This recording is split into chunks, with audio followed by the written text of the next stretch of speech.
G'day and welcome to the Hunting Connection podcast. My name is Zach Williams and I am your host. Here we'll connect you with hunters, fishers and outdoor enthusiasts from around the globe.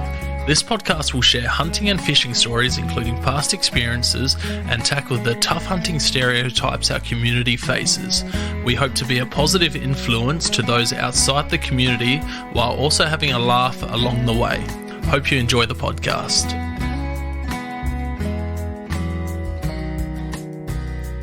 G'day and welcome to another episode of Hunting Connection Podcast. On this episode, I've got a beauty for you. I've got Matt from Becoming a Bowhunter Podcast. How are you going? Yeah, good. Thanks, Zach. Thank you very much for having me, dude. I've been looking forward to this one for a while. I wanted to get a few episodes out the way before I could interview probably one of the best hunting podcasts in Australia at the moment. So, thank you, bro. I appreciate that. It's comes with a warm heart. Thank you. Nah, all good. You're definitely leading the way in Australian hunting podcasts, and having some great guests on and some great conversations, and I absolutely love listening to the podcast. Yeah, that's awesome. It's funny, we were just saying how whenever you record with another podcaster, there's bound to be technical difficulties, and we've gone back to the phone method because nothing else would work online. Oh yeah, it's we've had a weekend of wild weather here in South Australia. So we've gone from extreme heat with dry lightning to flash flooding and high winds. So I think the internet on this side of things, it was pretty laggy. So yeah, there's always a workaround. It's like hunting, right? You can always find another way. That's it. We tried 2-3 different video apps, and now we're just going straight to the phone. We're like, yep, stuff it. Let's try it this way. Indeed. So let's jump straight into it. Where are you from, Matty? Mate, I'm up in Brisbane. I'm out in the Bayside now, but I've always kind of been in the city of Brizzy since 2009. So city slicker through and through, to be honest. Yeah, beautiful. So you grew up in the cities from the start then? I actually didn't. I was born in Rocky, and I lived out on a property up at Springshore for like a year and a half. And that kind of gave me like a bit of a longing for the countryside, I think, definitely. And then we moved down to Toowoomba, and I did most of my schooling years in Toowoomba. Then I joined a hardcore band, and we toured a fair bit, and we lived in Brizzy. We kind of moved to Brizzy all together as a band, and lived the touring life and stuff. And it was actually like every other Easter, we go back to the farm that I lived on, up to the property at Springshore. I've still got some family that live up there, my mum's cousins. And so we go back up there every other Easter or thereabouts. And we hadn't gone for like 10 years or so. Yep. And went back up, and I remember driving back and just having like the biggest holiday blues after being there. Like it was crazy how much of a belonging kind of, it just felt like a belonging being back at the farm. And like I was like, wow, this is where I'm meant to be and stuff. And then we went back to our city lives, and I was so depressed. It was crazy to see. I think that kind of opened up the hunting world a bit more for me, to be honest. Yeah, beautiful. Well, we'll jump straight into that. How did you get into hunting? Well, dude, it's kind of, I guess, a bit of an interesting story. So I've also got family down at Gympie that have land, and that land's been in my dad's side of the family for a long, long time. And I just went out there for a camping weekend once, and my cousin's husband was out there, and he was going hunting for deer. I was like, dude, can I come out with you? Like, that sounds super cool. And he's got rifles. And so we went out, I think we just did 308 or something, and he ended up shooting 2 deer and gave me a leg of meat. Like we butchered it all up. I helped him. I dragged those carcasses out. It was a lot of hard work, that's for sure. I bet. And got the carcasses home and helped him butcher it up, helped him skin it all back and everything. And I was hooked from word go. But my biggest thing was I didn't have a license. I didn't have my gun license. There was like a bit of a barrier to entry, in the sense of like you have to go and do your day course. Yep. Then you obviously have to wait a fair bit of time. Like, stuff that. I just want to get into it. So I bought myself a trad bow, went like straight to the extreme hards, and I started like just shooting that sucker every single day. And I got very obsessed very quickly. And then we went up to the block at Springshore, and I shot at a pig and completely missed it. And I had like a bit of a realization, like, okay, I'm going to have to learn a lot of stuff here if I'm going to be successful as a hunter. Like, I can't even shoot a pig. I'm going to have to learn how to shoot a deer and also be able to creep up on a deer. I'm like, I think it's time to get some wheels. So went and bought myself my first compound bow. And really, aside from my cousin's husband and my cousins out in Springshaw, I didn't know anyone who hunted. So that's what led me to start the podcast. I was like, I had all my podcast gear because I was running a nutrition business at the time with my wife, and we already had a pretty successful nutrition podcast running. And I was like, you know what? Why not? Like, it's a good way to get the opportunity to ask any question that you want. And me being a complete beginner, it's just a different aspect. I remember listening to, there wasn't many hunting podcasts out at that time, especially not bow hunting. Yeah. I remember listening to some bow hunting podcasts and just being like, I just always had more questions. I was like, what? Like, I feel like you just missed most of the story. Why didn't you ask about X, Y, and Z? So yeah, I was like, heck, I'll give it a shot and see how it goes. And just started hitting up some people who were kind of big on Instagram, well known, who had knocked over a lot of critters, and just started asking them, hey, would you be interested in coming on a podcast? Like, this is what I'm doing. This is what I'm planning on trying to achieve.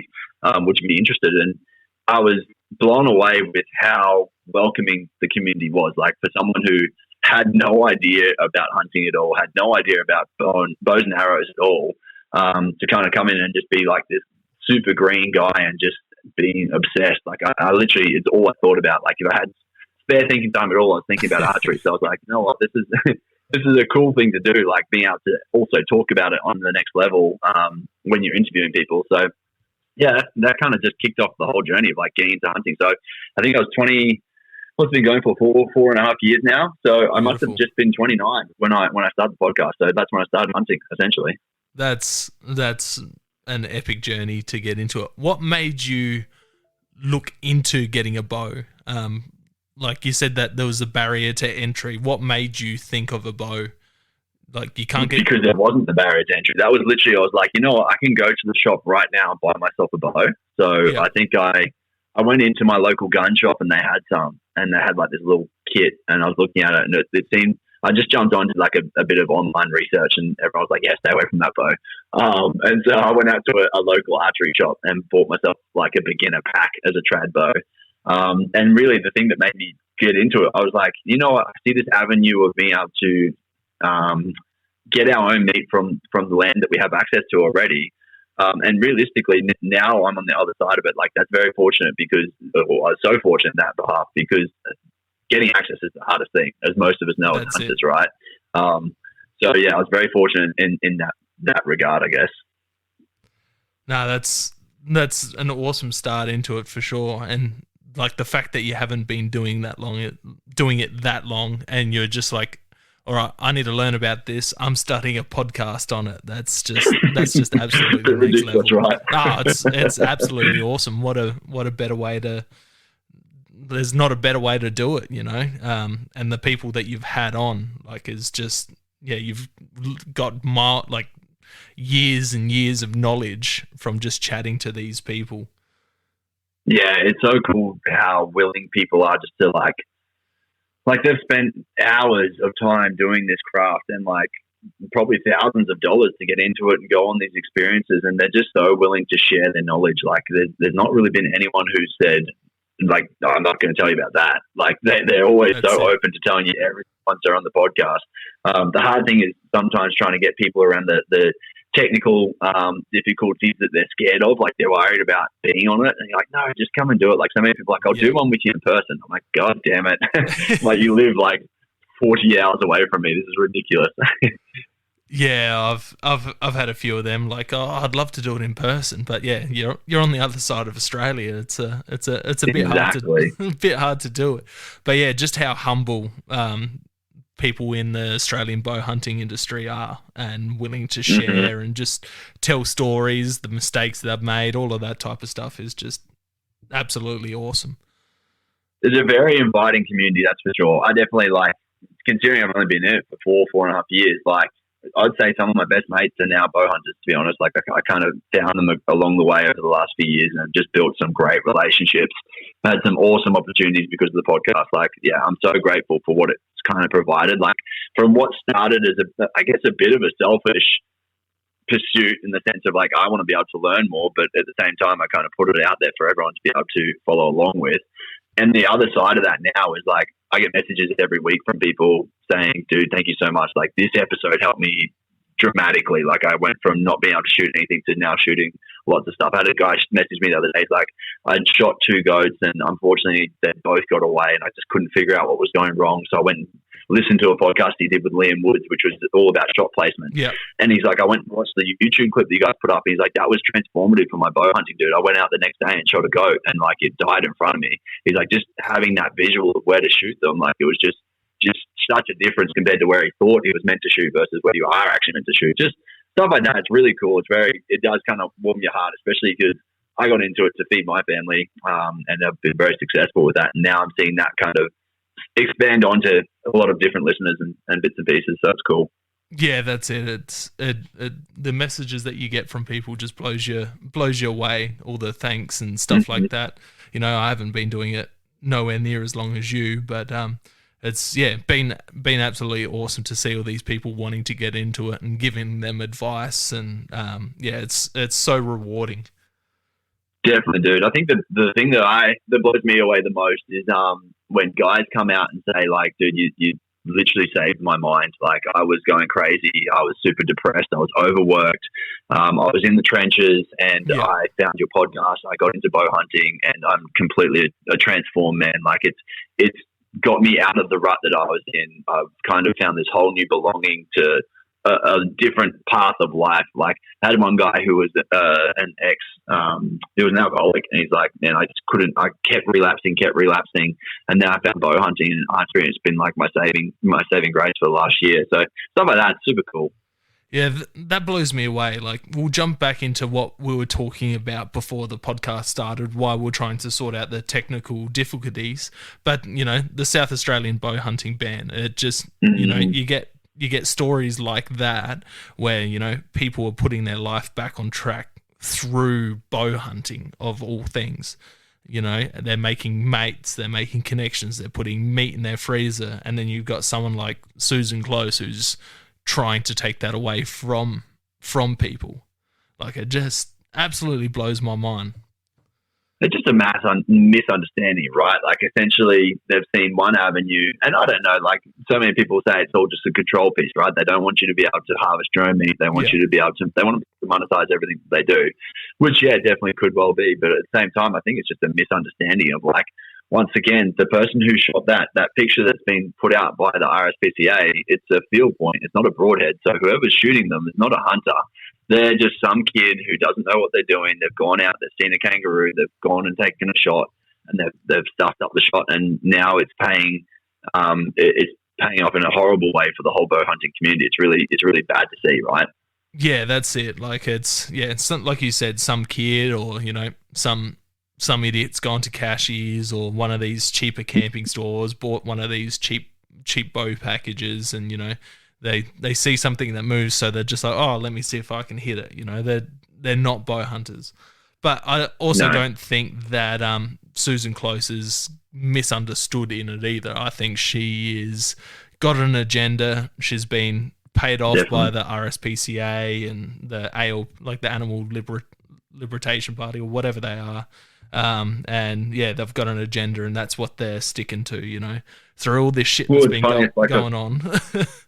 It's like I was saying to you before, they've just voted, the Greens in particular, so down in Victoria, they were pushing for chopper shoots to be used for the meat. They were going to go and get the meat and feed it to all the homeless within Victoria. And they're like, hey, we can really solve some big issues here and help a lot of people out. Yeah. And the Greens, of all people, jumped on and said, no, we can't do that, and closed the whole thing down. Like, that, they were the major fight against it, and why it got shut down. I'm like, you're fucking kidding me? Like, this party that's meant to be out there for the people and great for nature, and all they're talking about is eradicating these species. And it's like, well, that's not great for nature, is it? Like, look at what you're doing. It's just, it's pretty crazy.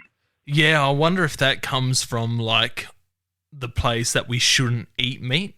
Like, if they're voting against it because they don't think anyone should be eating meat, so they don't want to use all I don't know, and that's the crazy thing, right? It's like, you look at the science, and this is the hard thing, because science can be manipulated to go whichever way you want it to. That's but it. You look at the science, and the vegans, their brains are small. It's going to keep happening. Like, it's not a great way for everyone to eat. It's not a sustainable way, that's for sure. Oh, that's for sure. Like, you use so much more water growing crops than you do, taking an animal. It blows my mind. What have you heard from people? Because, you're the main bow hunting media source in Australia. What have you been getting lots of people worried, messaging you, asking you what to do? In regards to the South Australia stuff? Yeah.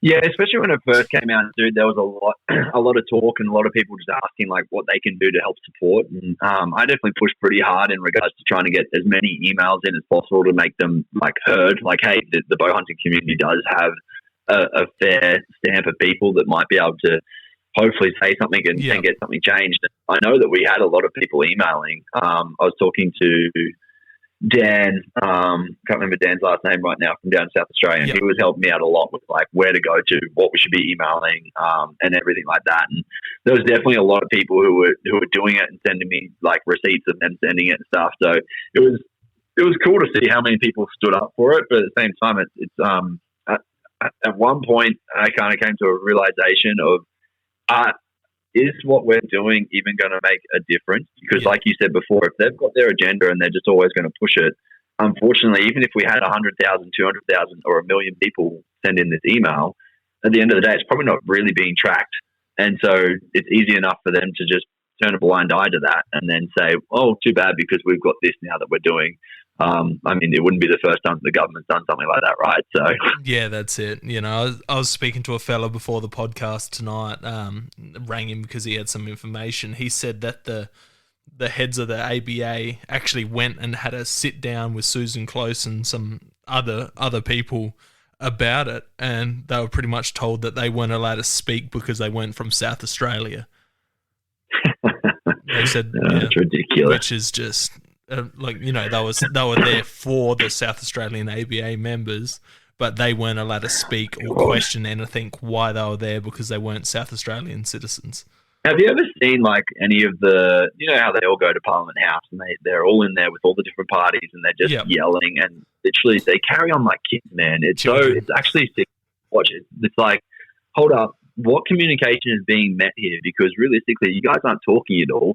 You're yelling at the top of your voice. Nothing's being heard. Nothing's being said in a manner that would actually be tolerable and probably manageable to actually get a good story or point across. So what are we fucking doing here? Like in regards to politics, it's scary to kind of see that that's what's running our country. Well, you can see that that's what's running our country because that's the way our country's been going the last few years. Very true. Which is the scary thing. But, having like the head of the ABA come down and just being told that they're not allowed to question anything, they're not allowed to speak, they're not allowed to ask questions. It's actually ridiculous. It's just that it's like, why invite them? Yeah, exactly. There's just a blind side. Yeah.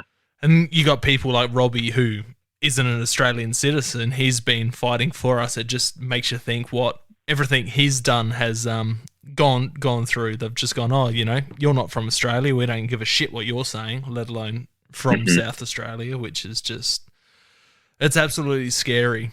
Are you scared of other states following in South Australia? Oh, definitely, man. Unfortunately, we've already seen it in Tassie. South Australia was only, 2 years behind. So it can be a slippery slope and it is a scary thing because, like we said, there's a lot more to bow hunting than just hunting that is really advantageous for the world of men and women who go out and get to do it. But also, this has been something that's been passed down since before the age of time, essentially, right? You think about that bow and arrows it's so intuitive to man, and it's going to be something that potentially gets wiped out. It's scary to see that that's the way that they're potentially taking it. Yeah. It's something I really want to be able to preserve and pass on to my kids. I know that's the way that most bow hunters feel.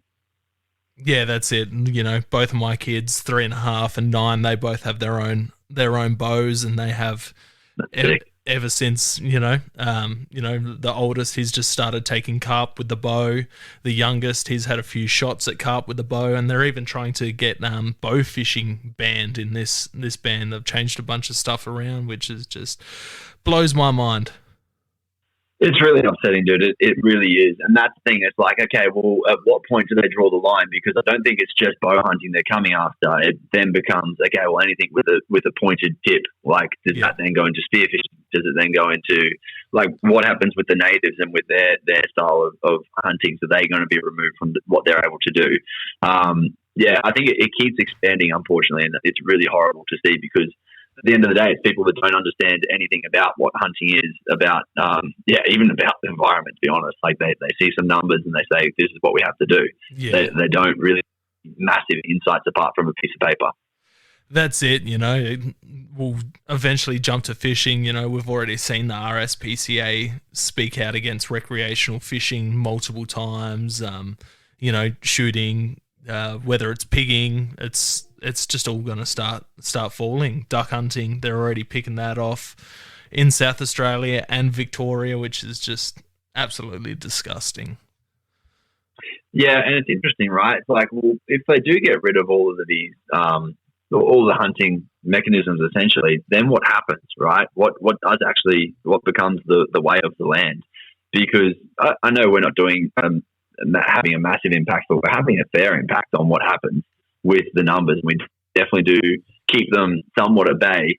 And sure, chopper shooting is one way that they do it, but it's like it costs absolutely millions to be able to do that. So is that what they're going to do nonstop? And then how does that look on the taxpayers' dollars? Like, what does it do to the environment? I think there's so many things that have just not been well thought out, versus the side of it, which is open to us right now, where so many people can go out hunting and actually bring home a meal, like many meals for their family.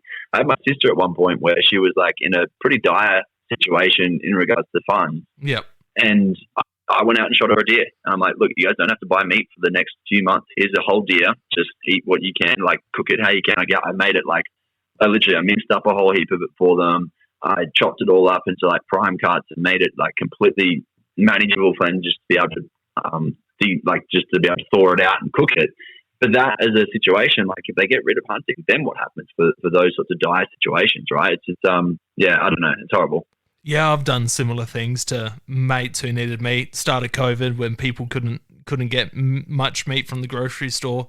They were coming to me, and I was giving them bags of venison and goat, and it's just absolutely crazy. And then, like you were saying, how awesome is it to be able to do that, right? As well, I love it. I love the other side of it. Yeah, it's amazing to share those spoils with people, and they get an understanding of what hunting actually is and what the meat actually tastes like and how much effort goes into it.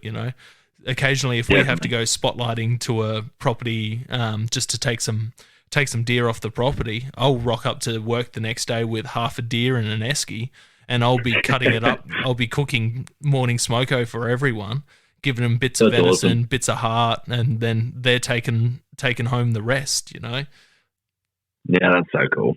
But yeah, like the homeless thing, like you were saying with Victoria, I drive around Adelaide, so I'm a delivery driver for a plasterboard company that supplies plasterboard to building sites.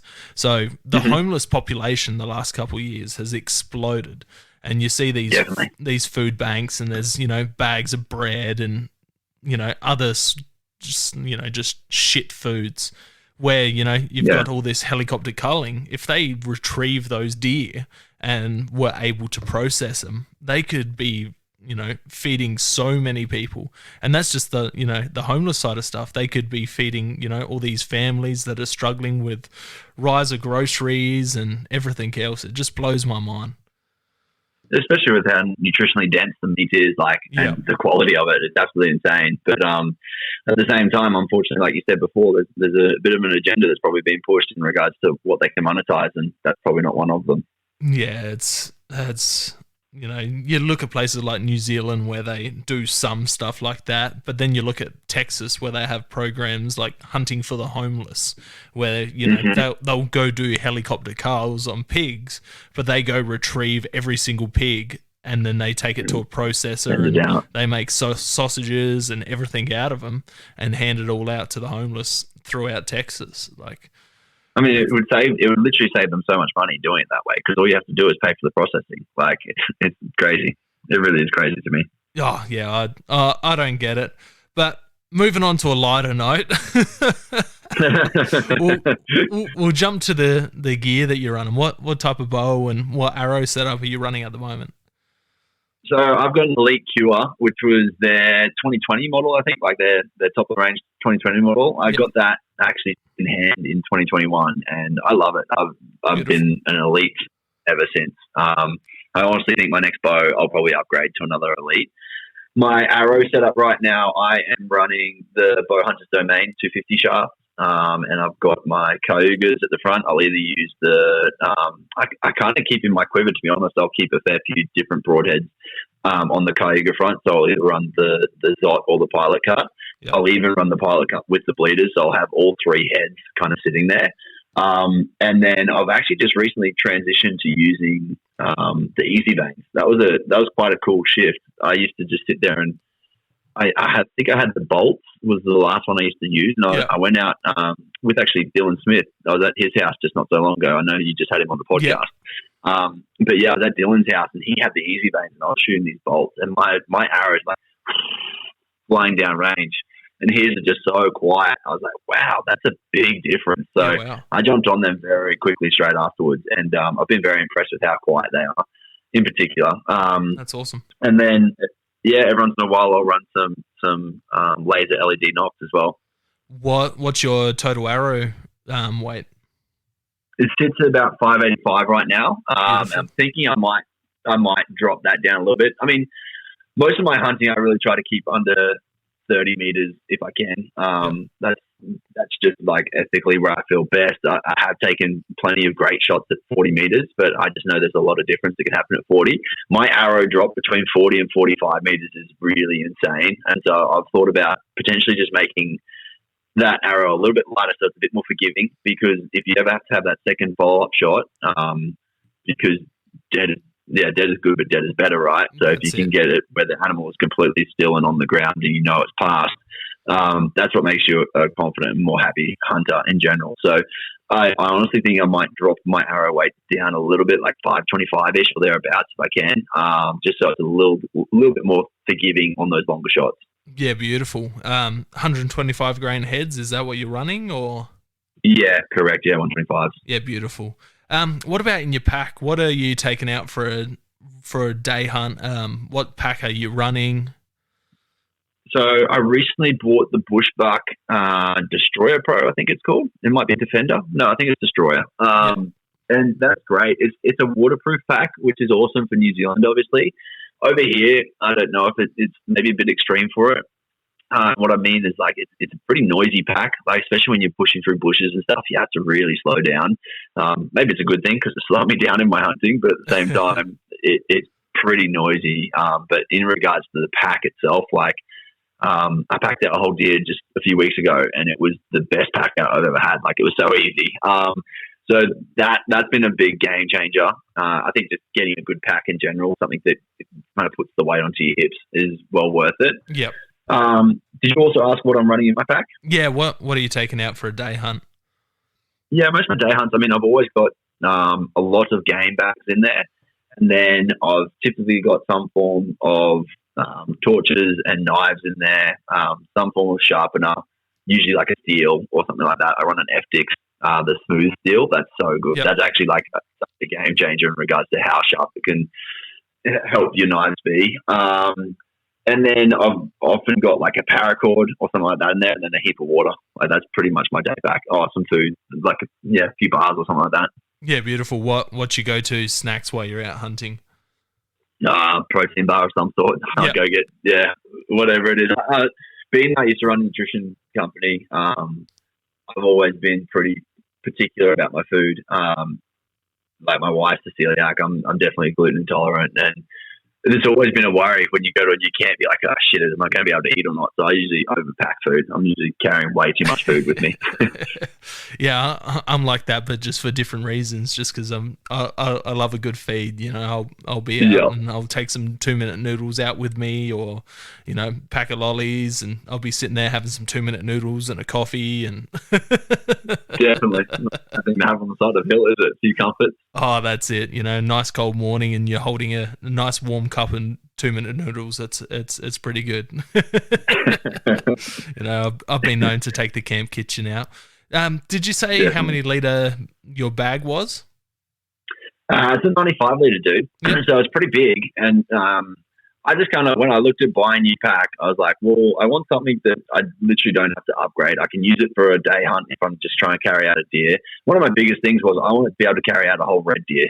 So with that pack, it pretty much does everything I need it to. It actually had some more space in it on the day that I packed out a deer. It was funny. We're on like this massive steep hill, and we shot these deer at the top of the hill, of course. And we butchered them all up. There was 3 deer between 3 guys, and we butchered them all up. I put mine in my pack, and we started walking down the hill. And one of the guys I was with was like, "Dude, I can't carry these legs. You're gonna have to help me out." So then I end up having the strap on my back with his back legs, and that was the worst part of it. Just the weight sitting on my shoulders compared to the bag, like that. Yeah. That wasn't a problem at all. It was just this damn strap. Like you had just this solo strap where you kind of had both legs connected to it. It works really well if you don't have a pack. But yeah, so I had that on top, and that was shitty. So essentially, I carried out a deer and a half, which was nice. It's just nice to have that ability with a pack like that. That's it. I got a I've had a complete the Tatonka Bison, the 75 plus 10, and that's a beautiful bag for that exact thing. I wanted to be able to, shoot a fallow and carry the whole lot out, gut it, and just everything, and just stuff it into the bag and get it out as quick as possible. And yeah, it works an absolute treat for that. And I've done Snake Island with it this year and New Zealand, and it worked an absolute treat. Yeah, that's cool. I literally I've carried that many deer out on my shoulders, and it's very uncomfortable, very unsturdy, like unstable in regards to the hillside you're on and stuff. So a good pack is definitely worth it. Oh, that's it. Doing Snake Island, you have to take the deer out whole. So we've taped it. Wow. We taped it to a couple of camp poles I took out with me, because knowing you had to take it out whole. So we've had it strapped over our shoulders, sitting on top of the backpack, but between 2 of us. The old school carry out pictures of, tribal hunters carrying animals out like that. And oh man, that just absolutely wrecks you carrying stuff like that. I wish I could have just stuffed it in the backpack and carried it out like that. Definitely. Lopsided heavy carries are hard, right? And that's not when you're on unstable territory either. Yeah, it's all sand over there. So it's just horrible. Sand and fern and just absolutely everything. It's a pretty gnarly environment. What about bino harness? Cool. Are you carrying a bino harness, and what binos are you running? I am. So I always got my binos and my rangefinder attached to me. And so I'm running a Numa one right now, which is just a brand from overseas. They hit me up on Instagram. I was scrolling one day and saw this ad come up. Yeah, beautiful. And it just looked like a nice pack, like a nice kit in regards to like the harness pack as to what it was. It was pretty much everything that I wanted, like a fold down rather than a fold up. On my binos, and I run the Vortex. I've just got the Diamondbacks, and then I've actually got an Audi rangefinder that I got years ago, and I haven't updated it yet. It's probably the next thing that I'm going to upgrade, because I need to have something that's got the I can't remember what it's called, the degree where it changes on the side of the mountain. It'll show you the angle and calculate that, because right now my one just shows the distance. So if you're trying to aim down a hill, it will show like 80 meters, whereas you actually have to shoot 40 meters or 30 meters because of the shot angle and what it's on. So yeah, the interesting stuff you don't actually realize when you first get into gear. I definitely bought twice on everything, and that was a fair mistake. So if you can afford to get into hunting and buy once and cry once, I would highly recommend it. That's it. What about top beginner tip for someone getting into bow hunting, or would that be it? Cool. I mean, that's definitely on the gear side. That's a good one. But I think in regards to bow hunting, there's so much that can go wrong with your shot placement and with your shot process. And so I honestly think one of the best things you can do as an archer is get yourself some coaching. Be that through someone like Ian Summers, who's up in Brisbane, who does the one-on-one. He'll completely tune your bow up and give you a one-on-one session. Yep. Or there's Brad Murphy down in Victoria, but he actually has a course online. I can't remember. I think it's through Teachable, and I think it's under his name as the Bow Hunting Coach. But if you look him up on socials, the Bow Hunting Coach, or at the Bow Hunting Coach, he's literally got a whole program. The whole first module of that program is going through complete proper shot process, and taking you through a step by step option as to how to shoot properly, because so many people get into it, and it would happen in rifles as well, right? Where they just punch the trigger, and then they can't get consistent shots. You can't get consistent outcomes, and then they're practicing an imperfect practice method, which then leads to bad things on an animal. So that would honestly be the one of the biggest things I could say is, like, get your bow tuned soon on, and get some coaching if you can, so you're shooting properly, and it will fast track your whole journey in bow hunting. Definitely. Yeah, awesome. And I've seen Jack Spinks also has a traditional bow hunting course that he's running now too, which is pretty cool. Definitely, they tune your bow and everything as well. Yeah, him and Ash Brown. Yeah, that's sweet. It's great seeing a bunch of those things popping up around the place. 100%, dude. Actually, just on the weekend, like not this weekend, but last weekend, went and did a spearfishing course. So I knew nothing about spearfishing.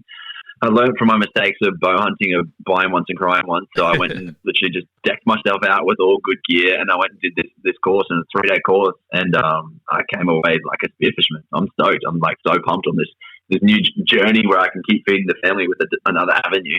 That's awesome. Who was that through again? It was with Noob Spiro, so Shrek. Yeah, he runs the podcast, Noob Spiro. Yeah, he's an absolute legend of a guy.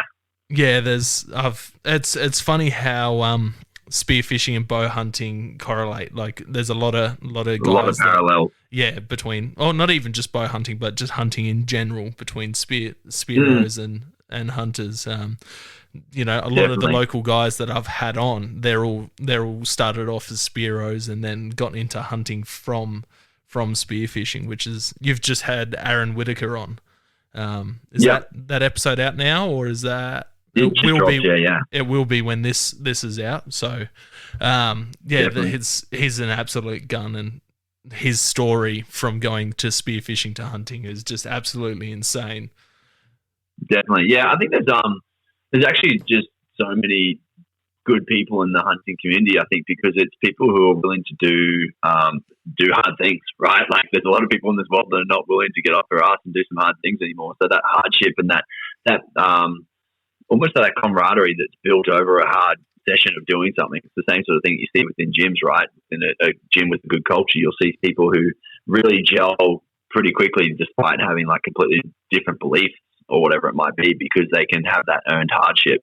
I think you see the same thing within bow hunting, and probably why, like I said before, why I've got so many mates within it now, because that's it. Literally you go out and you work your ass off together, you get to the end of it and you get to go home with this awesome reward, or sometimes you don't and it's still just as rewarding. It's good. Yeah, it's really cool. Yeah, the mates that I've made through hunting have just been absolutely insane. And like, because you're spending so much time together out in the bush, you're getting to know them better than you would if, you're just going out drinking and whatever with other mates. It's a bond that's completely different to anything else. It's absolutely insane. Yeah. So what about top 5 items for a beginner? What would you be recommending? Oh, I'd definitely say a bow. If you want to get into bow hunting. Bow, a good release aid. So typically you'll get a trigger release of some sort. Yep. A lot of people are actually transitioning to like a back tension, which is essentially where you have to pull against the weight of the bow for it to be able to release the shot. So you can't actually just pull a trigger at all. You have to pull back. So that's a back tension release. There's also a hinge release, which is a very similar sort of concept. Yep. I think getting into those is like a training tool, if not your actual hunting protocol tool. Like, that would definitely be something to look into, maybe not necessarily as a beginner, but to get to eventually. I think some form of good sharpener. So be it good sharpener for your knives, but also a good sharpener for your broadheads. Like, I think that stuff is often missed, yet you really need to look after your tools and make sure that they're as sharp as possible, because that's what gets the job done for you at the end of the day. That's it. And then I think, once again, like as a not necessarily a tool, but just having your bow in tune, like making sure, because if you get a bow, you can have it shooting great on targets, and then all of a sudden you transition it to have your broadheads, right? And you put a broadhead on that shoots completely differently, and that's because your bow's out of tune. So as a lot of people would already know, but just from the beginner standpoint, if you didn't know that, then that's definitely a thing, right? Like, make sure you get your bow tuned so when your broadhead and your field points are shooting exactly the same. Yeah, that's great tips, that's for sure. I'd also say I was just going to say, because I didn't do 5. So definitely binos and a rangefinder, like just to top it off. You need one or the other. I started off with just a rangefinder, and I spent a weekend out there just trying to look through my rangefinder to look at small objects and see if it was a deer or not. So I definitely recommend binos and a rangefinder if you can, because I walked away with sore eyes that weekend. Like a decent set of binoculars are just an absolute game changer, that's for sure. They really are. Like, just I had a real cheap pair when I started out, and you'd be looking like, is that a deer or a log, or is that a goat or a rock? And there's a lot of deer looking logs and rock looking pigs out there, that's for sure. Oh, just different shadows had like sunlight hits different things, and the shadows hit different things. Like, it's amazing how many things look like animals. Mm-hmm. Yeah, and you get a shadow that moves. You're like, no, I just saw an ear flick. Like, it's definitely an animal. And then you walk up and it's just a rock or a log. Like, God damn it. I definitely reckon I've put on back before I had a decent pair of binos, I'd put on, a half an hour stalk on an animal to get there, and it was a log. It's devastating. All right, bit of a silly one now. Zombie apocalypse weapon. What are you going? Oh, mate. I'm actually buying my first rifle for the very first time. I mean, if you can get anything, I'd get some sort of massive Tommy gun or something if I could. Like something, I don't know, dude, some sort of big machine gun if you can get whatever it took. That's it. Yeah. Right now, my apocalypse is a knife and a bow. So until I get my rifle when it rocks up. So I think it's something big and powerful. Beautiful. What rifle are you getting? A 243, dude. Yeah, nice. Actually, it was a funny situation. I was with a mate. We were out hunting one of his blocks recently, and we went and saw the farmer of the night time, and the farmer just proceeded to show us like all the guns he had. And he's a bit of a gunsmith in the sense of he actually learned from a gunsmith and has just taken it on as a hobby now. Yeah, so pretty much he's been spending time just renovating these guns, and he also does it as a sport. Like he's actually very good at everything he does. He's a world-class wood chopper as well, but different story.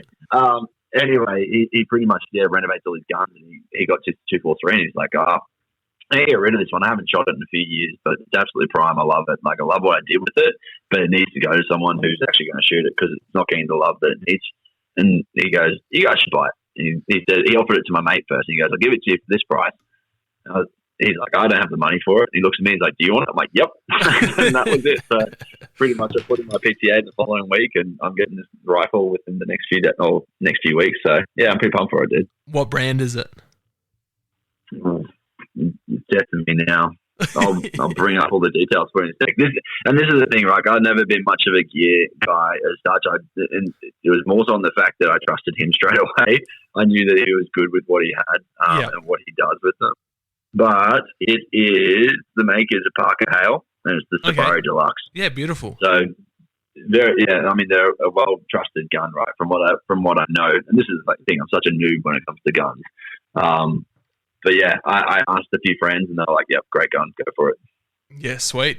Awesome. So, I take it, in being in Queensland, you don't have any caliber restrictions? Is there recommendations, or... I mean, yeah, a lot of people are saying you should go 308 straight away in regards to recommendations. 243 if you're going to do headshots, if you can do stuff close by. In regards to restrictions, there definitely is. What you guys have the different class licenses, obviously, as well. Is that a straight or white, or is that just... Yeah, definitely. So, I mean, obviously, you're restricted by that. We're not restricted by, like, I know in New South Wales, you can't have a gun that folds in half. Yep. Like can't break in half and stuff, whereas we can have that up here in Australia. Up in Queensland. Yeah, you're really asking the wrong dude for all this stuff, bro. No, I mean more so for like deer. Like when you're shooting deer, is there a caliber restriction for deer? Like in Victoria, you're only allowed to take sambar with minimum of a 270, where here in South Australia they've got recommendations, but it's not the law. So you can go out with a 22 and head shoot a fallow. So yeah, no, I actually don't know. I've not looked into that as such. I know that 243 is fine to go for hunting with. Yep. because I've done it with my copper mate. So either he's in trouble or. But yeah, at the same time, I have not looked into that. That's a good point. Yeah, that's the only thing. 243 was more than enough to, take down reds. I know a lot of people that have shot plenty of reds and stuff with them. But yeah, in somewhere like Victoria, you can't use a 243. I'm not sure what New South is like, but I know Victoria you can't. I think fallow is minimum 243, but I could be wrong there too.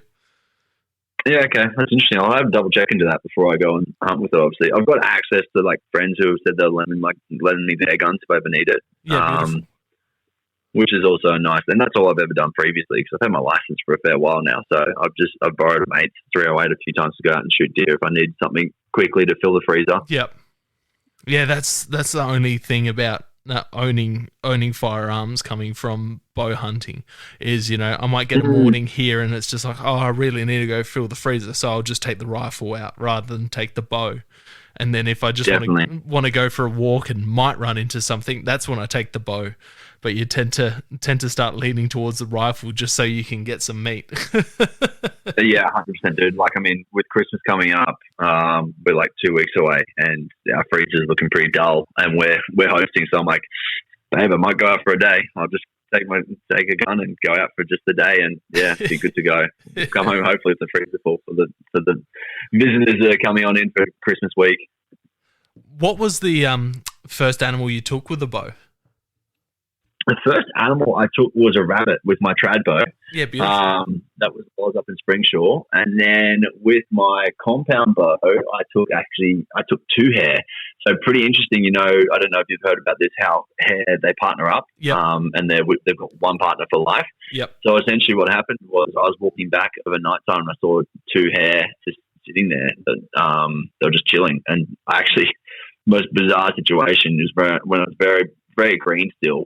And it was pretty much on dark and I couldn't see properly, so I dropped down and got my torch out of my pack and put the torch in my mouth, and I was like shining the torch out of my mouth onto these hairs while I took a shot and got one, and it literally just dropped on the spot, and the other one ran away, and I came over to it, and as I came over to it, must have been attracted to the light or something maybe, and so the other hare just came straight back, and so I shot it as well. So I was like, I only learned later down track that they partner for life, so I actually felt pretty good about that eventually, because otherwise I would have left one of them lonely for the rest of his life.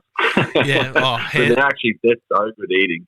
Oh, they're great eating, and they're one of my favourite things to chase with a bow, because they're small, they're fast, but they're just so much fun, especially if you get in an area where there's a few of them. Mm-hmm. Yeah, definitely. Yeah, they're great eating. So yeah, that was the first 2 things I took with my 2 different bows. That's awesome. I think the partnering for life thing, from what I've heard with most animals, they say partner for life, but it's only they partner for the life of the other one. So if the other one dies before it, they go find another one. I could be wrong. Interesting. But that's what I heard. I've heard that I've definitely heard of people getting onto blocks, and the farmer said you can shoot anything but the hares because of that. So yeah, that's interesting.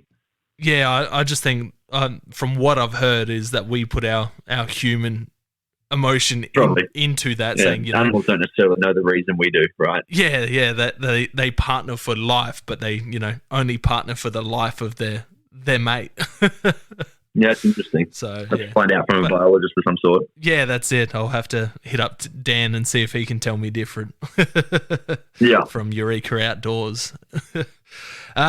What have you forgotten on a hunting trip?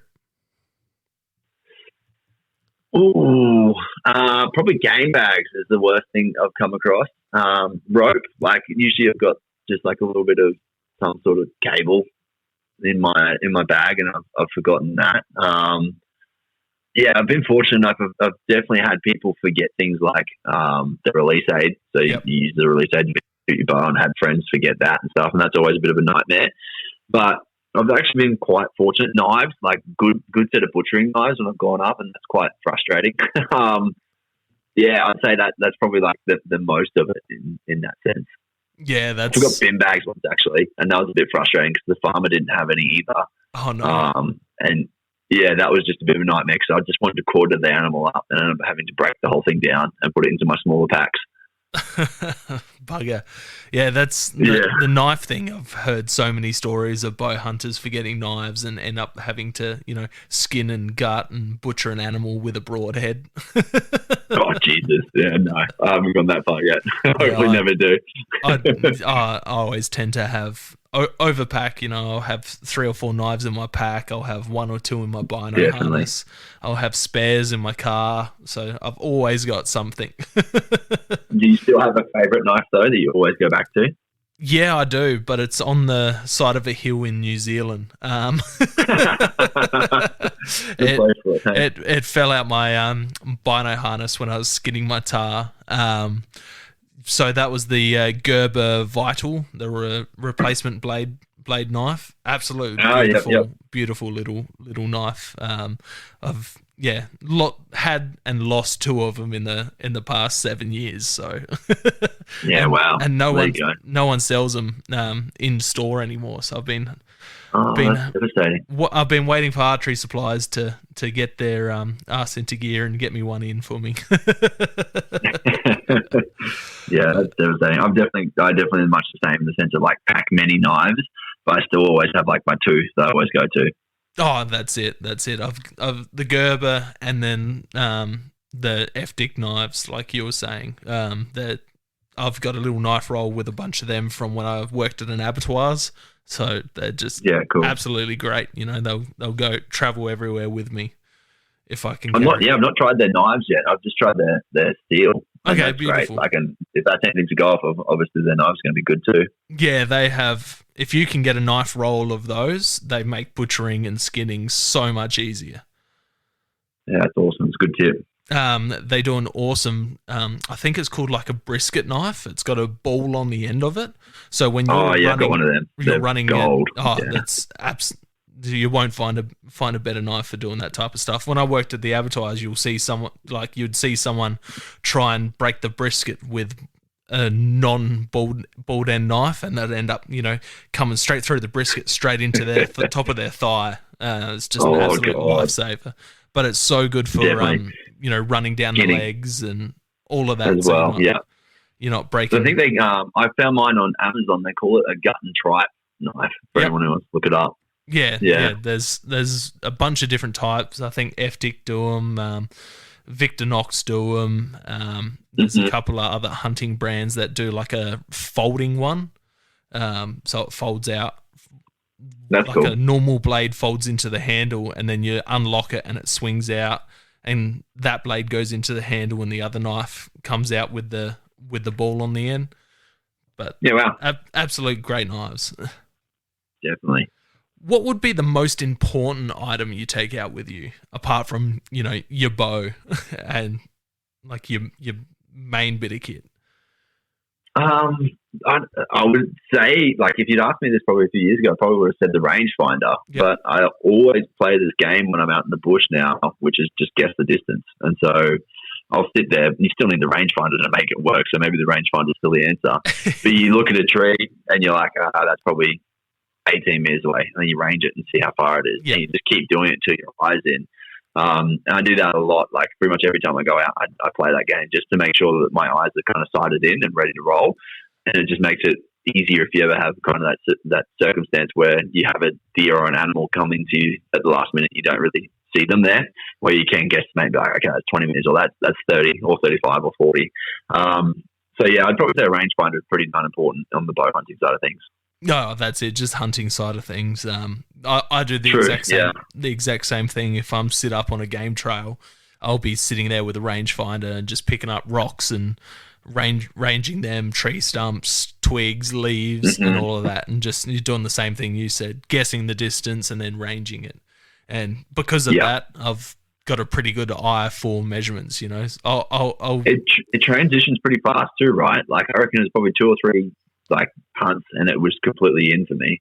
Yeah, it sure does. So, like, I'll find myself arguing with customers at work. Like, they'll be like, "Oh, it's only a 20-meter walk with a 6-meter sheet of plasterboard." I'm like, "I can tell you right now, that's about 60 meters." I'm like, "I've got my rangefinder in my work bag. I can show you if you want." Like, look, just to prove it. Oh, it's been a lifesaver. That's awesome. What about sketchy, dangerous thing that's happened to you when you've been out hunting? I mean, terrain.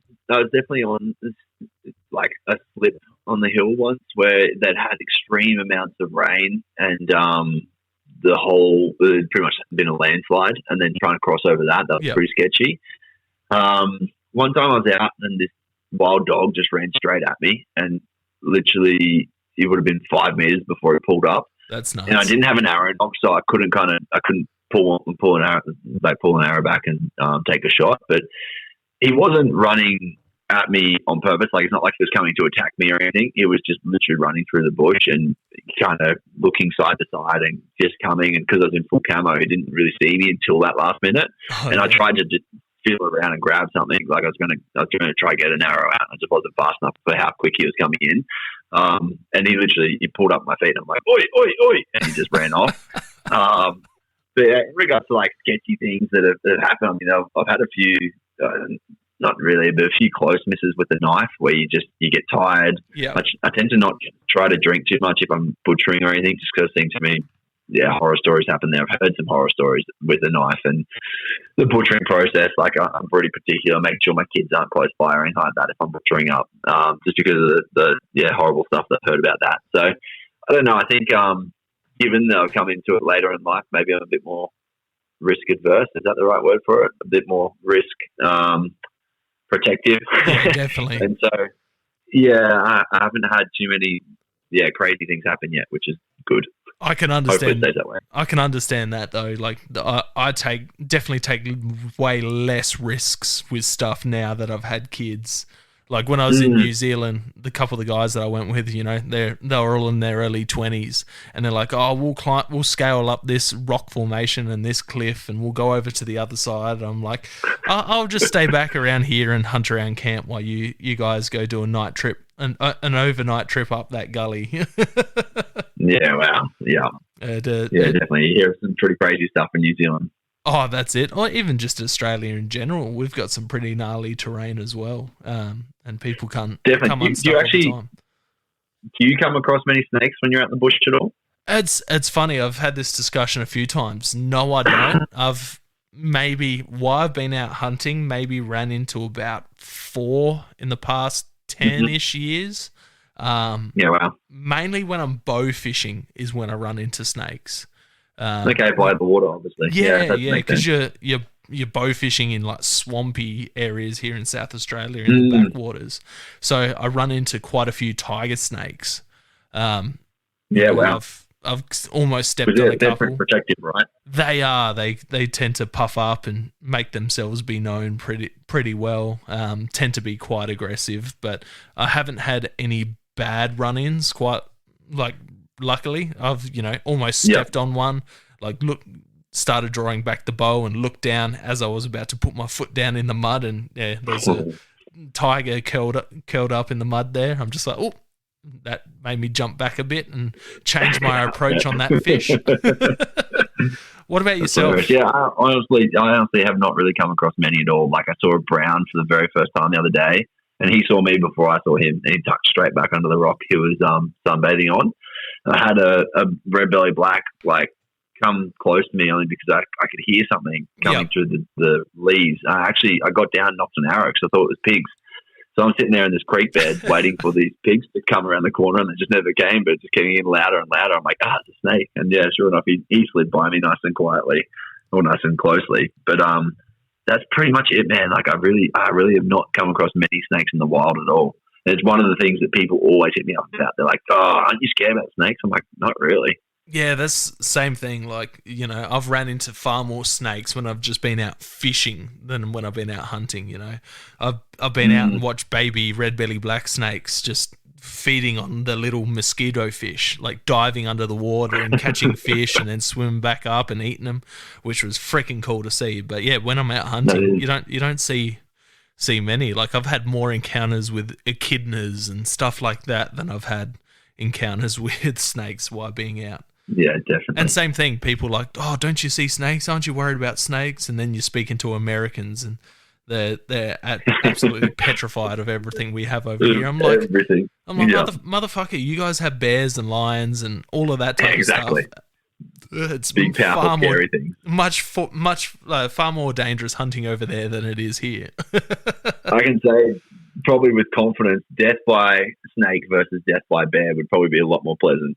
Yeah, definitely. After seeing videos of that fella Todd Orr and a bunch of other guys that have been, lightly mauled, to say the least, by him. At least with the snake, you can be somewhat calm if you're not scared of snakes. It's quite terrifying to see what a bear can do, right? Like how they just like break an elk's back by pushing one of their palms into it. Like, imagine that if you got smacked by one of those big old powerful punches. Oh, that would be night and day. Like, yeah, nights out, lights out. It's insane how tough they are. But yeah, your run-in with a wild dog would be the closest thing would have to anything like that over here. And maybe if you definitely you have a run-in with a bentang or a scrub boar or a buffalo, goring you with angry its boar, horn. maybe. Yeah, angry boar. Yeah. There's a bunch of stories of guys finishing off a boar with an arrow because they're like wrestling it off of them. I've heard some good stories on that part. That's yet to encounter it because I haven't ran into pigs while out hunting yet. So there you go. Yeah, I mean, most of the time, most of the animals in Australia, they're more scared of you than you're ever going to be of them. Oh yeah, 100%. It's not even a worry for me being worried about the animals that I'm going to encounter. Definitely, yeah, it's like a rarity. Yeah. What about the funniest thing that's happened to you when you've been out? Oh, funniest thing. That's a tough one. I mean, you always play pranks on the guys you're with. If you go, I do a lot of solo hunting to start with, to be honest. And so when you go out with friends and they pull pranks on you, that's always pretty good. Nothing's really coming to mind like straight away. One of my buddies, he had this. He was borrowing our other buddy that we were with. He was borrowing his GPS system, and he left it on the car dash. But my buddy grabbed it. He's like, "Watch this," and just hit it. And we got like 3 paddocks across. And he's like, "Guys, I'm so sorry." He's like, "I've lost this GPS. We have to go back." And we played the prank on him for a while just to see what would happen. And it actually he got too sad and we had to give it back to him. Like, yeah, sorry, mate. We've had it the whole time. But yeah, I think stuff like that, that's pretty, yeah. There's pretty common nothing banter. Springs to mind. I feel like exactly, yeah. Yeah, no, there's heaps of stories of stirring people up when you're out. Very similar, like just they put something down, you pick it up, and then you go a couple gullies over, and they're like, "Oh shit." Yeah, definitely. What about your top 5 dream animals? Like, money aside, if you could go anywhere in the world and hunt anything, what would be your top 5 dream animals to hunt? Man, definitely moose and caribou are right up there. Yep. They're both pretty exciting to me. I'm quite interested right now in the rooster deer in general. I mean, rooster and chital are both pretty top of mind for me, and they will hopefully happen soonish. Like I'm hoping to do a rooster trip next year. Beautiful. And then chital hopefully won't be too far after that. What would be number 5 on that? I mean, just to keep it within the deer species. Actually, I would love to do a mountain lion. That would be cool. Yeah. Would you want to do like spot and stalk, or are you quite happy to do like hound, where the hounds chase them up the tree and then you shoot them out the tree with a bow? Yeah, I mean, ideally it'd be spot and stalk. That's what I prefer to do most of the time. But I don't know if there's many places that even do that you can do it very successfully, right? Like most of it is pretty much with the hounds and go and do it. So it's kind of, as Randy Rand says, when in Rome, do as Romans do. And so in that circumstance, go out and just do it because it's the way that you got to do it. I'm just so interested in trialing what the meat actually tastes like. To hear of so many people raving about how good it is. Yeah, just how similar to pork it is. That's one thing that I want to try too. You know, I've had black bear jerky, but I would love to try fresh black bear as well.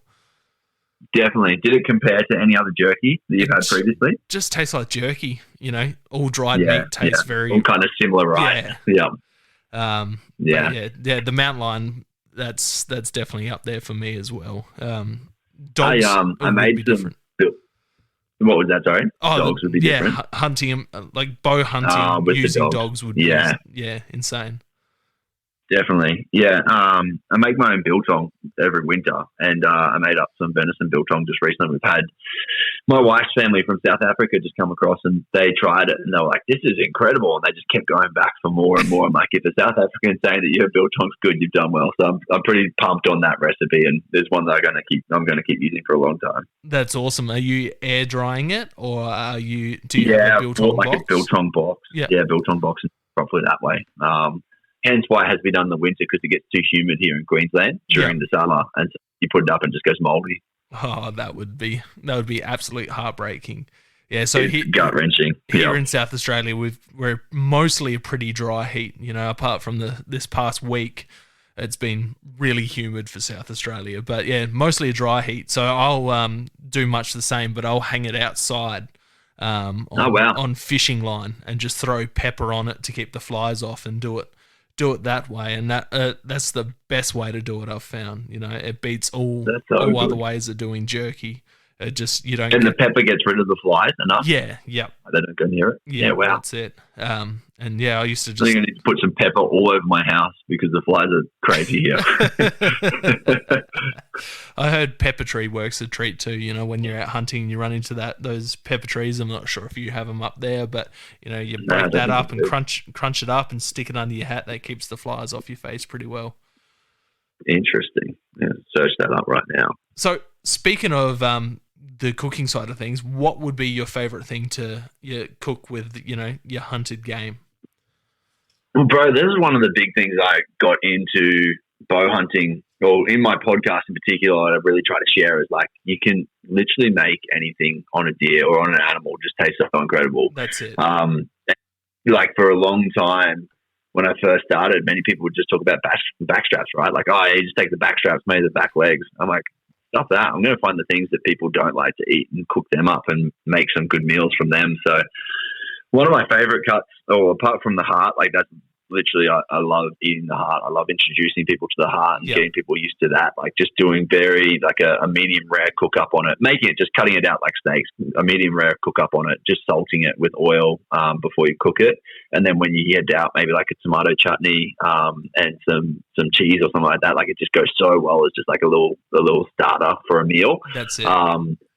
I love introducing that to people, but the neck is actually also one that I do a lot with. Like the neck roasts are actually so good. Doing slow cooked neck is one of my favorites, to be honest. But I mean, yeah, realistically, I've taken every cut of the deer and made fantastic meals from it. It just takes a little bit more time and effort, and it's not even that hard to do, like in regards to the time and effort you put into it. Something I have just introduced and just bought was a sous vide machine. Yep. Have you seen them before? Yeah, I've got one. Yeah, yep. I use it all the time. That was a game changer for venison. Like that's the best, like most tender venison I've ever had. Right. So I only got it 2 weeks ago, and we've had so much venison already on sous vide. It's been really cool. The twice cooking. Yeah. I've done sous vide chops. I've done, you know, back straps, tenderloins. You name it, I've chucked it in that sous vide bag and then, you know, reverse seared it on the Weber or cast iron with garlic and butter and rosemary and so good, right? It's incredible. Yeah, heart. What's your preparation? Are you cutting the heart open, taking everything out, like coring it like an apple and then cutting it into rings, or are you flattening it out and cooking it up? I flatten it out, dude. So I'll take the white, or most of the white, like sinew and fat and stuff off the top. So cut that like an apple, just sideways at the top, and then cut it into steaks from there. So just cutting the ventricles open a bit more. And then inside the ventricles, you'll find like little stringy parts. So I just cut them off and you just do it with a sharp knife, and it works a treat. So just pretty much splaying it out like a steak, and then I actually cut it into strips from there and do it just as small little strips. You get the pan really hot, or if you can do it over fire, that's even better. Get it really hot, and then you're just searing for a short amount of time. Like, really don't want to overcook it at all. Yeah, it's beautiful. I do much the same. I've cooked it in the rings and then flattened it out like you've said, but also, you know, diced it up and cooked it with bacon and egg and onion and chili. Do you find and the texture's much different when you cut it like the circles compared to the steaks? Yeah, I find it to be a little bit more chewy when you cut it like that. Okay. But interesting. When I do it like that, I'll end up just dicing it up and chucking it in with just a bunch of other things. You know, I'll chuck liver in there as well, and just a good way, you know, after a cold morning hunt, you know, bunch of chili, bunch of garlic, and you know, maybe the tenderloins as well, and just do it like a big jumble of stuff. And it's a good way of introducing people to try those types of things, you know, because most people are pretty hesitant to try the offal. You know, they're like, their main thing is, you know, it's called offal for a reason. It's got the word off in it. Yeah, it's awful. But it's funny because it was like, if you go back to First Nations time, it was what they always went for first, right? Because it's the most nutrient-dense bit of meat. So they used to always eat it first. They'd eat all of the offal, and then they would usually dry age the meat and keep it for down the track. Yeah, that's it. And animals are the same. They go for those nutrient-dense cuts of meat first before anything else.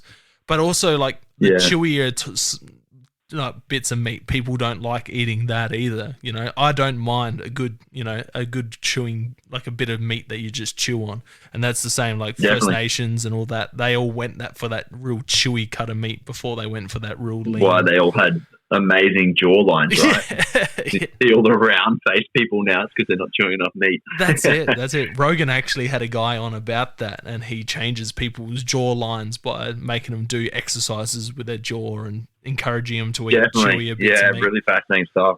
And the other side of it is breathing. Like, if you breathe through your nose, it really introduces, like, I can't remember what it is, but the palate behind your mouth essentially can really develop the way that your teeth come out. And so this is something that all orthodontists will know and they'll tell you about. But if you breathe through your nose, you become a nose breather, you actually will straighten out your teeth versus all these kids that are mouth breathing and have been for so long. And then they end up needing braces. Like, it's crazy what it can do in the positioning and shape of your face. Yeah, it's insane hearing about those types of things. Just how, like the basic skills are forgotten. Yeah, exactly. How do you see the public views on hunting and hunters? Yeah, this is an interesting one, man, because I think I was always very skeptical about sharing much about hunting at all, because it seemed like there was always a very negative light on it. Yet when I share it, and I share it in a thoughtful way, and I'll explain that a little bit more in a second, I always get a lot of love from just what we'll call normies, right? People who don't go and do anything at all. People who think it's just absolutely fascinating to see the process and to understand more about it. Like, I put up a story series of my rut from this year and just kind of shared a lot more about the deer and kind of the learnings that I had, and showed some close-ups with the girls, but no boys and stuff like that. People were like, oh my God, you get that close, and like just fascinated by the whole process.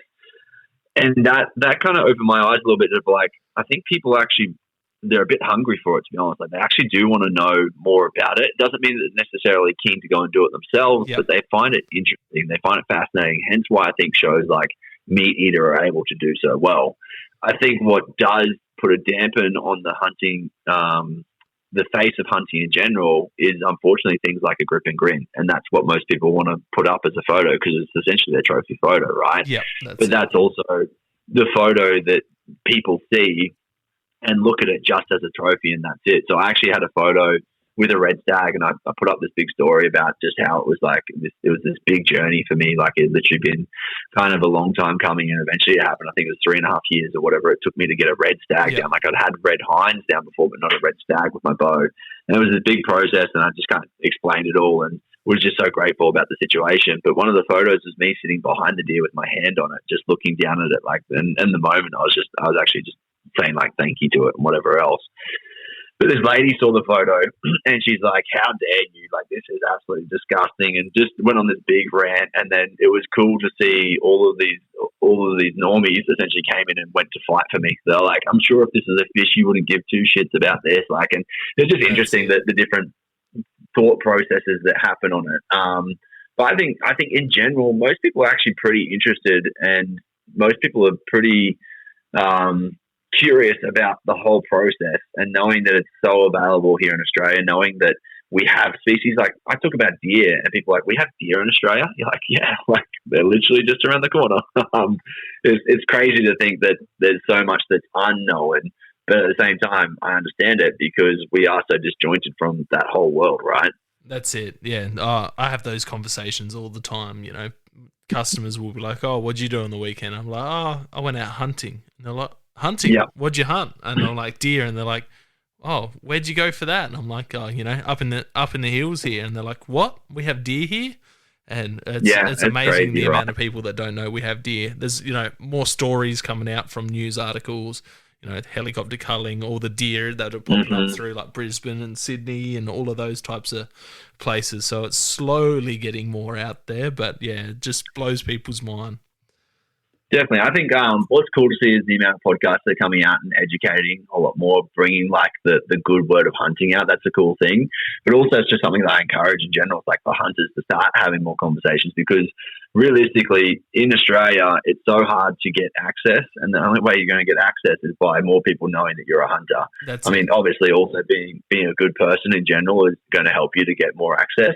And yeah, that's a whole nother podcast, right? But within saying that, you're more likely to have more conversations about hunting if you start bringing it up, and you'll be interested. Like you'll be surprised by how many opportunities come up just by talking about it more and more. Oh, that's it. You know, I've gotten a few leads on a few different properties by chatting to customers and different people. They'll be like, oh, my cousin, they have issues with deer on their property, or my cousin, they, you know, there's deer eating their flower beds or their garden or whatever. And it's like, all right. You want to hook us up, give us a number, and I'll give them a buzz, put in a good word. And that's exactly what I mean, right? That's exactly how you gain access, just by talking about more, because everyone's got someone. It's the ripple on effect, and it might not happen for 10, but then that 11th person you're going to find, and you'll probably get given some access or get told at least a story. It's like a hot lead that you can get onto. So yeah, I really encourage like hunters in general just to talk about it more and try to do it in a positive light. Try not to be like, we went and killed all this stuff. Like really try to think about it in the sense of, okay, well, this person's, they're blocked off to seeing or hearing anything about hunting in the past, and all they know is that hunters are rednecks and bogans and whatever else. So it's like, well, if you go in and you share that exact mannerism and you show off that as hunting, then of course that's going to be the perspective that we always have for hunters, versus what I've really tried to do with mine is like showcase the cooking side of it and how much meat we can actually get from one deer, showcasing just different parts of the adventure and the mindset and what it does for me and stuff like that. And that's very well received when you talk about it from that angle instead. 100%. So how would you change the public views on hunting and hunters if you could? I think in the sense of hunters and what we can do better is exactly what we're just talking about, right? Like shining it in a positive light. In regards to the way that I would transition it from the public's mind is probably explaining the difference between what a hunter and a poacher is. Yep. Because I think they get mixed in together, and that's what kills what a hunter is essentially for everyone, because it's the poacher that is the one that is depicted always within the movies and whatever else.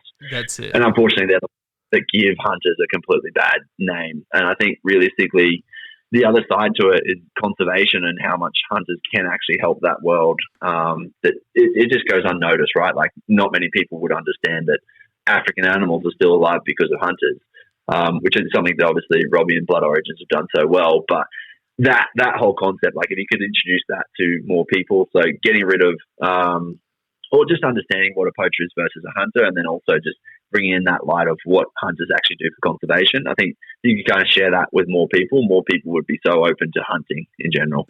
Oh, that's it. We've in South Australia, we got an open plain zoo here called Monado Safari Park, and once a year we'll take our kids up there, and they do like a big bus tour around through the different enclosures and all the different animals. And so many of the stories from these volunteers that work at the park, they're like, oh, the reason these animals are endangered is because of hunting. The reason, and just every enclosure, the reason, hunting. And I'm just there mumbling under my breath. I'm like, actually, no, the reason why these animals are here today is because of hunting. The reason that they were under threat was because of poaching and farming. And it's interesting, right? Like, and I think if you were to explain that to the mass community, it would be interesting to see how everyone started to approach that instead, right? That's it. Like my wife hates going there with me because I'm just there mumbling under my breath, like, It's like watching a movie with someone who asks me questions. Oh, that's it. Because I've got bison there, and they're like, oh, they were almost extinct because of hunting, which is somewhat true. But hunters are the ones that brought them back from the brink, and same with like Barbary sheep and a bunch of other species they have there, a lot of African species. And it's just, the same thing. Just hunters did this, hunters did that. And it's like, no. Yeah. What's interesting, and I'd be intrigued to get your take on this. South African hunting for me is not really like high up on my list because it is all high fence. I understand completely that going over there helps the conservation and that side of it, and a lot of it unfortunately is just a sit and a hide and wait, and that's what kind of dampens it for me. Like, I'm not saying I wouldn't hunt South Africa at all. Like, I'd probably quite happily do it, but it's definitely not high on my list. I definitely have other places I want to go to first before going across there. What's your concept on that? Look, from my understanding on it, like, you've got some places that have very, very small high fence. But some of these places are, 10, 20, 30,000 acres, and they've just got an outside perimeter fence. Some of them. Yeah, that's it. So the animals are living a completely free-range life. Like, the fences are there just to keep poachers and stuff like that out. So some of these animals will never even see a fence in their lifetime. So to me, it doesn't bother me. If I had the money, I'd go over there and hunt, because I know that money's going back into breeding programs. They're putting animals back on the landscape in places where there hasn't been animals for a long time. So, for that type of thing, I definitely would. And I have for people that do high fence hunting, I've done it. I have no issue with it. It's, better, better for some people. Right? It's like, go and do what you can go and do at the end of the day. I don't have any problems with that. I think, I don't know what it is. I really don't know what it is. Like, maybe it's just the fact that I have, like, it's very, not commercialized, but you see so much of the American animals, right? And it's kind of, I think it's so relatable to some of the hunting we do. But I guess like a kudu or something like that, like, that's very relatable. It's just a different type of deer, essentially, right? Yeah, that's it. You've got all those African antelope species. You got warthog and all of that, the springbok, like all these different animals, and that's what it is for me. Like, I want to experience what these animals are like. Get down and put my hands on them and feel what their fur's like, and feel how thick their skin is. Some species of animals, like. Because, I've been quite fortunate. I've been over to Mexico, Texas, New Zealand, and a bunch of different Australian states hunting and taken a bunch of different animals. So you just get a different understanding of all these animals. Like, when I went over to Texas, I shot a Barbary sheep, an Aoudad ewe, with the bow in a high fence place. And boiling out, and like after caping and boiling out the skull and the horn slip, the horn slip comes off, and you know how feral goats, they've just got solid bone under their horns. Yeah. Barbary sheep have like a honeycomb soft bone under there. So Wow. like you cut open the honeycomb, like the bone, and it's all honeycomb and light, and the skull just feels like a piece of driftwood that's, you know, like just real light driftwood. Like it's That's interesting. Like you hold a goat that's head that's very similar size, and the weight difference between the both is just absolutely insane. So without doing something like that, I wouldn't have an understanding of what that animal's like. Yeah, So definitely. They're an interesting little critter, aren't they? They are. They're insanely cool. You know, like I said, that Monado Open Plains Zoo has some, but you're seeing them from a bus where, you know, I got to put my hands on them. I got to eat it, you know. It was a pretty cool experience. Definitely. But that's cool. Jumping a little bit forward and to the last question, what is hunting to you? Man, it's really become it's so much of what my life is now. Like, it's interesting. I was talking to someone just on socials today, and they were saying how they've got a big hunt over to New Zealand, and it's helping them to stay on track for fitness. And I'm like, you know what? Like, that's just hunting for me in general. Like, it's given me a whole new purpose. Like, for someone that has always been dedicated to living a healthier life and whatnot, moving into hunting, it's just given me a reason to continue to be my best self daily. I think to see how much it can provide for my family, but not just like on a food side of things is awesome. Like, I'd say we probably saved, I'd say 90% of our meat intake for the last 2 years now has been from hunting, and I'll try to keep that for as long as I can. But on top of that, like, the side of it in regards to what you see with the mental aspect and how much it actually, like, for me, it's a form of meditation. Not just the hunting, like everything from what I do within my archery world. So everything from shooting my bow is very meditative to going out in the bush is just it's like, it fills my cup every single time. I come back and I've worked my ass off all weekend. I'll be physically just ruined, but mentally just so happy.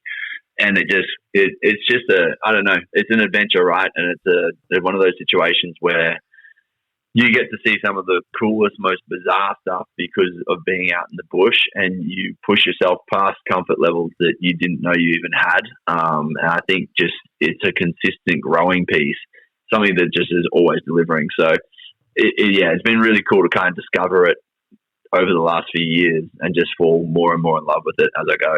Yeah, that's it, man. I can relate to everything you said, and as most guests, they have, you know, very different answers, but all very, very relatable. And, you know, we have different ways of expressing it, but we all come down to the same thing, where it's like the mental clarity, just the being outdoors, the taking in nature, the crazy shit you see when you're out there, you know, animals being animals. It's so cool. Yeah, it just opens up a whole new world for you. It's so worthwhile. If you haven't gone out and had a chance to do it yet, like, I can't recommend it enough. Yeah, it's different between just hiking and hunting. Like, you're hiking, you'll see an animal and you're like, oh, cool, there's an animal. But when you're actually trying to hunt the animal, you're taking notice of so much more. So you take in so much more of what that animal's doing and its routine. And you see definitely more stuff because you're way more focused than where if you were just hiking, you're just passing by, you know? Definitely, and I'd argue any day of the week that hunters love animals a lot more than what most people would think, right? Like the amount of time and effort they put into an animal and the obsession that they have with an animal, like, that's definitely a form of loving a critter. It's not a stance of like, I'm just going to kill it. Like, that's all I want from it. That's definitely not what it comes down to. Oh, that's it. You know, you talk to majority of hunters and they'll know more about individual species than anyone else, unless they're like a biologist or, you know, a zoologist or something like that, you know. Hunters know their animals, and you have to know the animals, and you have to love the animal to be able to chase the animal. Yeah. That's it. Well, if people have enjoyed what they've heard, I take it most of my listeners probably listen to your podcast. But if they haven't, where do they find your podcast? Where do they find you on social media? Yeah, so the podcast is Becoming a Bowhunter. Pretty much should be on all platforms. So wherever you're listening to this, you can search Becoming a Bowhunter and you should be able to find that one. We've had over 113 episodes now, so it's been going for a while. There's a lot of great content there, especially if you're looking to get into bow hunting. It really kind of captures my journey, but also a whole heap of tips and tricks for getting into bow hunting, no matter where you're at along the way. And it's kind of been cool to grow as a hunter, but I'm going to always keep it as Becoming a Bow Hunter, because I don't think I'll ever finalize Becoming a Bow Hunter. It's just an ever-growing opinion, right? So people have often said, well, you've become a bow hunter now, so what are you going to change the name to? I'm like, no, stuff that. Like, the day that you give up on learning is the day that you probably should put it down. And it's too catchy as well. Yeah, exactly right. Off the tongue. The socials for that, so Instagram is where I'm most active with my Becoming a Bow Hunter. It's just becomingabowhunter.podcast. And then me individually, you can follow me at Matty After on Instagram. Beautiful. Awesome, Matty. Thank you very much for coming on. You're a guest that I've been wanting to have on for a while now. I've listened to your podcast for a long time.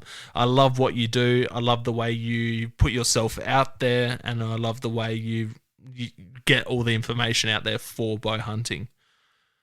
Yeah, I really appreciate it, Zach, and thank you for taking the time to have me on. It's always cool to see that. Like I said before, it's awesome to see how many podcasts are coming out for the hunting community. I think it's just like the more we can get out there, the better the growth's going to be for the passion that we all have for bow or for hunting in general. It doesn't have to be just bow hunting; it's for all hunting methodologies. That's it. We've had probably 10 hunting podcasts pop up in this last year, which is absolutely awesome. It's really cool. We're all in different stages of our journey in hunting and the outdoors, and you've grown with your podcast from not being a hunter to becoming a hunter, and we're all at different stages, so we're all getting different levels of information out for everyone and kind of catering for everyone's needs. Definitely. I mean, if there's an audible learner that comes into it and they're hungry for knowledge, like, they could just binge for hours on so many different content pieces now, which is so cool. It's just good that they've got literally almost endless hours to be able to get into if they want to. And like, you'll find the niche that you really like. Like, if you want to get into the long range shooting, or if you want to get into rifles in general, you want to get into bows, like there's just that many different avenues and podcasts for you to be able to listen to. Oh, that's it. And we all have our own different personalities as well. So you might gel with one of our personalities, you might not gel with the other.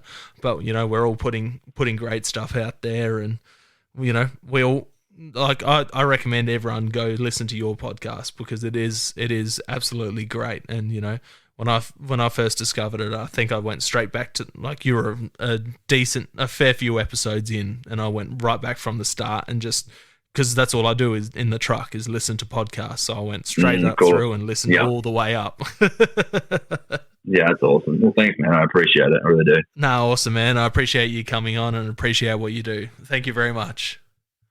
See you later, mate. Thanks, mate. See ya. Thank you for joining us on another episode of Hunting Connection Podcast. We hope you've enjoyed our discussions and gained valuable insights into the world of hunting, fishing, and the outdoors.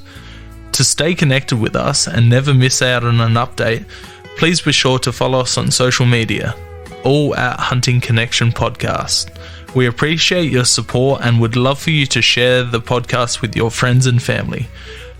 Don't forget to tag us in your hunting photos on social media and let us know about your experiences. Your feedback is invaluable to us, so please take a moment to subscribe, rate, and review the podcast. Together, we continue growing and delivering more captivating episodes for all hunting enthusiasts. Stay connected, stay informed, and keep pursuing your passion for the hunt. Until next time, happy hunting.